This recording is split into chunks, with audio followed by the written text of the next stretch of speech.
Oke, kita lanjutkan bagian ketiga dari video penjelasan, juga bagian akhir dari materi kita minggu ini tentang matriks mutu pangkat lunak. Jadi agak susah kalau kita melakukan pemantauan atau validasi atau verifikasi kalau kita tidak melakukan berbagai macam pengukuran. Jadi kita harus tahu dulu ya, metrik itu apa, jenis-jenis koleksinya dan sebagainya. Jadi pengukuran pangkat lunak itu proses untuk mendapatkan nilai-nilai numerik dari beberapa atribut dari produk perangkat lunak dan prosesnya. Jadi kalau kita bisa bandingkan nilainya dari waktu ke waktu dan juga terhadap standar, maka kita bisa mengambil kesimpulan ya tentang mutu dari produk maupun proses yang dari perangkat lunak yang sedang dibangun. Nah, biasanya fokusnya adalah tujuannya untuk menjadi cacat dari programnya dan juga membantu dalam proses verifikasi dan validasi.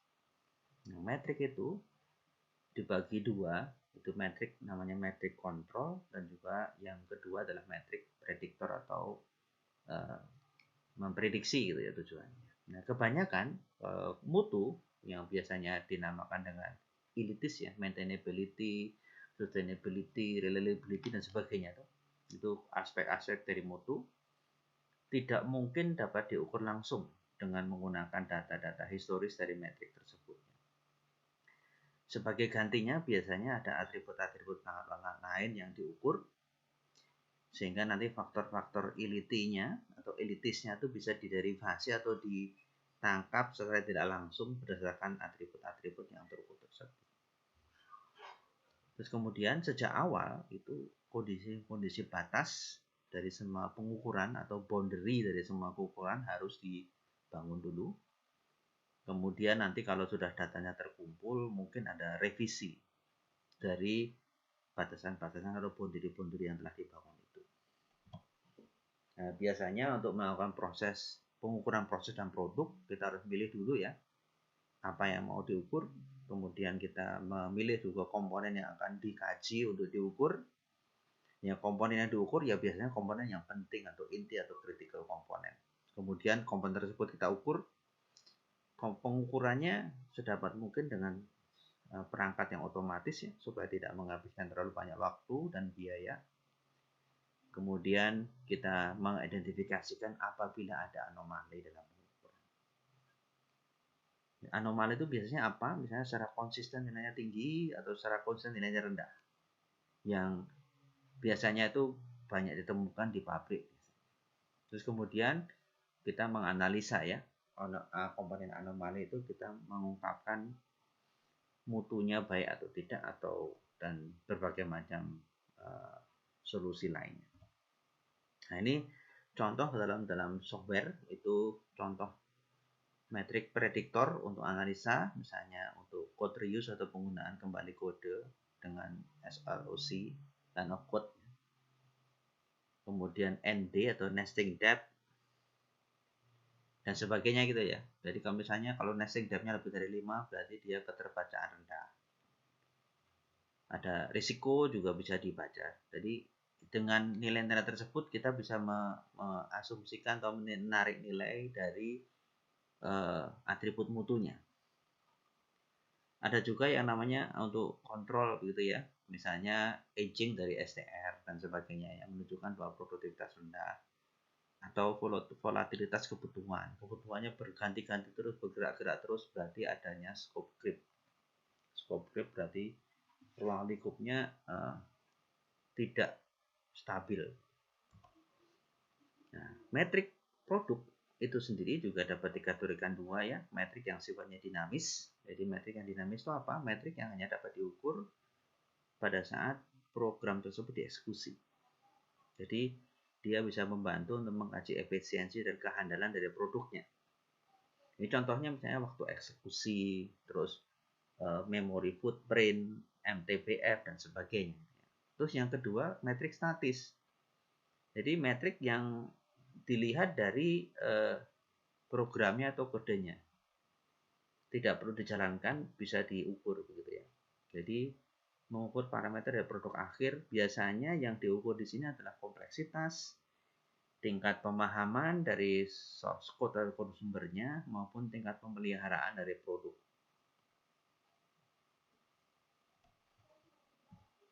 Nah, ini kalau berbagai macam ilitis atau aspek-aspek dari kualitas itu kita mau ambil nilainya atau kita mau analisa nilainya dengan mengambil berbagai macam komponen-komponen metrik dari atribut-atribut yang kita bisa ukur tersebut ya. Jadi misalnya untuk aspek maintainability kita bisa melihat jumlah parameter prosedurnya, kompleksitasnya, ukuran line of code-nya, jumlah error dan sebagainya.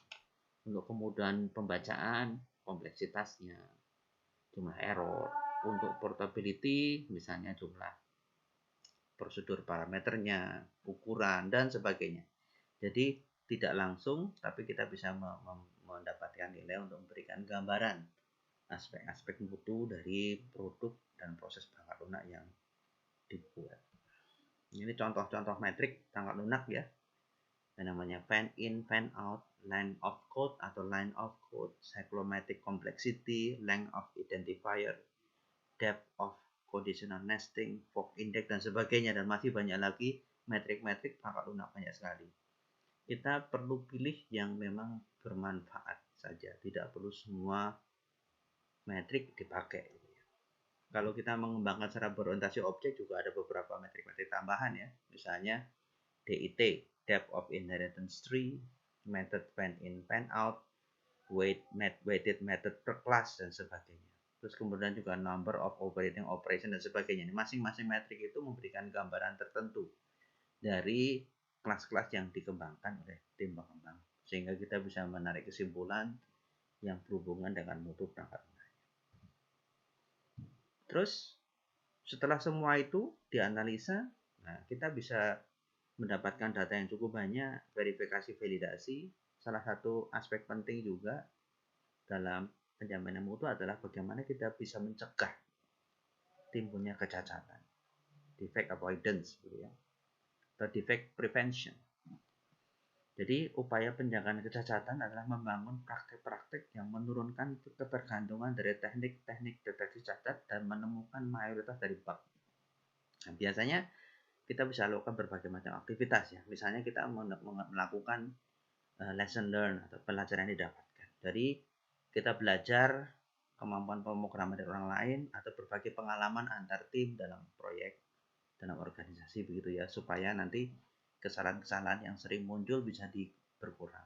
Terus kita juga bisa mengelola matriks gitu ya, mengumpulkan berbagai macam ukuran matriks, memahami, membuat perubahan kalau diperlukan berdasarkan hasil analisa. Ingat, metrik-metrik juga harus distandarisasi ya, agar efektif. Tidak semua metrik bisa dipakai atau perlu dipakai. Terus kita juga bisa melakukan analisis risiko. Jadi kita mengidentifikasi risiko-risiko yang muncul, kita juga bisa menggali atau meraih peluang-peluang potensial yang mungkin ada. Dan kita juga harus melacak dari risiko-risiko tersebut. Terus kemudian juga ada yang namanya build freeze. Jadi misalnya suatu program atau komponen program, selama dia lagi diuji, itu tidak boleh dikembangkan dulu, di freeze dulu. Masalahnya apa? Kalau lagi dites, diubah, nanti waktu dikembalikan lagi, ternyata sudah ada perubahan di source code-nya, sehingga efektivitas dari pengujian formalnya jadi tidak baik. Terus kita juga bisa membuat panduan pengujian. Pengujiannya ada panduannya yang distandarisasi. Jadi semua orang bisa mengikuti panduan yang sama. Kalau ada kelemahan, panduannya tersebut juga bisa diperbaiki. Terus kemudian juga ada kriteria dari penerimaan baseline yang dibangun.